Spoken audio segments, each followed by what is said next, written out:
आणि आता बातमी गडचिरोलीमधून येते। गडचिरोलीतील जवानांनी माओवाद्यांना घेरल्याची माहिती समोर आलेली आहे। करेगट्टाच्या पहाडीवरती 1000 माओवाद्यांना जवानांनी घेरलेला आहे। तब्बल 20,000 जवानांना चारही बाजूने माओवाद्यांना वेढा दिलेला आहे। गेल्या 72 तासांपासून सुरू असलेल्या अभियानाचा हा आजचा तिसरा दिवस आहे। माओवाद्यांना जवानांनी घेरल्यामुळे माओवादी महाराष्ट्र किंवा तेलंगणाच्या सीमेत प्रवेश करू शकण्याची शक्यता या तीनही राज्यांच्या सीमेवर, त्यामुळे हाय अलर्ट जारी करण्यात आलेला आहे।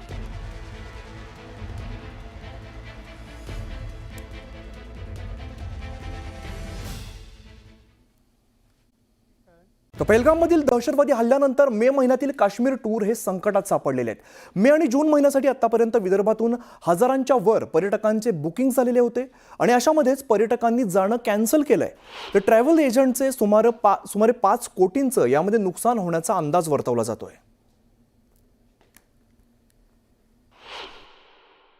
काश्मीरमध्ये झालेल्या भ्याड हल्ल्यानंतर आता काश्मीरला जायचं की नाही असा सवाल जो आहे तो पर्यटकांच्या मनात आहे आणि याचा फटका जो आहे तो आता ट्रॅव्हल्स इंडस्ट्रीला बसायला सुरुवात झालेली। आपल्यासोबत विदर्भाचे ट्रॅव्हल्स असोसिएशनचे सचिव अकोलकर सर आहेत। सर, 2 दिवसापूर्वी जी काही घटना झाली आणि त्या घटनेनंतर आता लोकांच्या मनात प्रचंड दहशत आहे। तुमच्याकडे ज्या काही बुकिंग्स होत्या एप्रिल मे महिन्याच्या, त्या बुकिंगच्या बाबतीत आता काय होतं? कारण अशी माहिती मिळते की लोक आता तिकडे जायला नकार देखील देतात।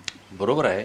हा जो परवा भ्याड हल्ला झालेला आहे त्याच्यामध्ये नाहक बळी गेलेले जे टुरिस्ट होते तिथे किंवा तिथले सिव्हिलियन्स होते, हा एक फार मोठा सेटबॅक आहे टुरिझम इंडस्ट्रीला। आणि कोणीही जीवाच्या वर काही टुरिझम करणार नाही।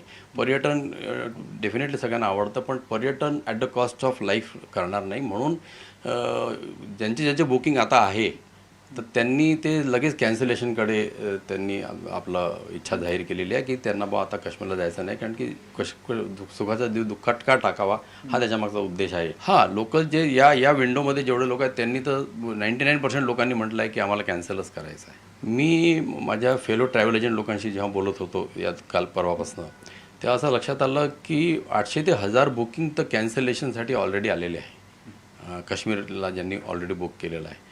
आणि म्हणजे जे काही मी असेस करू शकलो सिच्युएशन त्याच्यानुसार, तर हा लाखो रुपयाचा फटका आहे म्हणजे ट्रॅव्हल इंडस्ट्रीला ॲज अ होल आणि त्या इंडिव्हिज्युअल ट्रॅव्हल एजंट्सचा आणि तिथे असणारे जे हॉटेल्स आहे किंवा व्हेकल ओनर्स आहे किंवा रेस्टॉरंट ओनर्स आहेत त्यांच्यासाठी हा मोठा फटका आहे।